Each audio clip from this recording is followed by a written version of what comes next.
안녕하십니까. 오늘도 주요 소식을 전해드리겠습니다. 첫 번째 소식입니다. 윤석열 대통령과 김용현 전 국방부 장관이 헌법재판소 탄핵심판에서 맞대면합니다. 23일 윤 대통령의 탄핵심판 4차 변론기일에 김용현 전 장관이 증인으로 출석합니다. 윤 대통령도 직접 출석 의사를 밝혀 비상계엄과 관련한 주요 인물들이 처음으로 공식석상에서 대면할 예정입니다. 특히 윤 대통령이 김 전 장관을 직접 신문할 가능성이 제기되면서 긴장감이 고조되고 있습니다. 국회 측은 증인신문 과정에서 윤 대통령과 김 전 장관 사이에 가림막을 설치해 달라고 요청했지만 윤 대통령은 이를 강하게 반박하며 영향력을 행사할 수 없는 상황이라고 말했습니다. 이에 재판부는 가림막 설치 여부를 평해 후 결정할 예정입니다. 다음 소식입니다. 서울 서부지법 난동 사태 당시 국가치안보고 체계가 사실상 마비됐던 것으로 드러났습니다. 윤석열 대통령 구속에 반대하는 시위대가 법원 청사에 난입해 폭력을 행사했지만 최상목 대통령 권한대행은 사건 발생 6시간이 지나서야 경찰로부터 첫 보고를 받았습니다. 정부 관계자에 따르면 경찰은 상급 기관에 제대로 된 보고를 하지 않았고 최 대행은 언론 보도를 통해 사건을 인지했다고 전해졌습니다.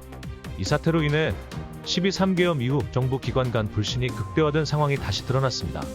최 대행은 이후 헌법재판소와 법원 등 주요 국가기관의 경비를 대폭 강화하겠다고 밝혔습니다. 다음은 공수처 소식입니다.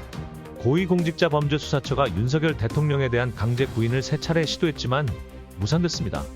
22일 공수처는 서울구치소에서 윤 대통령을 조사하기 위해 강제 구인을 시도했지만 윤 대통령 측의 거부로 5시간 만에 철수했습니다. 법조계에서는 공수처가 실질적인 수사보다는 윤 대통령이 사법 절차를 따르지 않는다는 이미지를 만들려는 것 아니냐는 비판이 나오고 있습니다. 또한 공수처는 대통령실과 관저에 대한 압수수색을 시도했지만 대통령 경호처의 승인을 받지 못해 무산됐습니다. 이와 관련해 윤 대통령 측은 공수처의 수사 방식을 위법적이라고 강하게 반발하고 있습니다. 마지막 소식입니다. 대구시가 혁신적인 정책들로 주목받고 있습니다. 대구시는 대형마트 의무유업일을 평일로 전환한 데 이어 대중교통 어르신 무임승차 제도를 도입해 시민 만족도를 크게 끌어올렸습니다. 또한 대구권 광역철도 개통과 개인형 이동장치의 속도 하향 조정 등 교통 분야에서 전국 최초의 혁신 정책을 연이어 선보이며 성과를 내고 있습니다. 이와 함께 AI 로봇 글로벌 혁신특구로 선정돼 산업구조 대개편의 중심지로 자리 잡고 있습니다. 홍준표 대구시장은 대구가 선진 대국으로 나아가는 새로운 도약의 발판을 마련하고 있다고 강조했습니다. 오늘 오전 뉴스와이는 여기까지입니다. 시청해주셔서 감사합니다.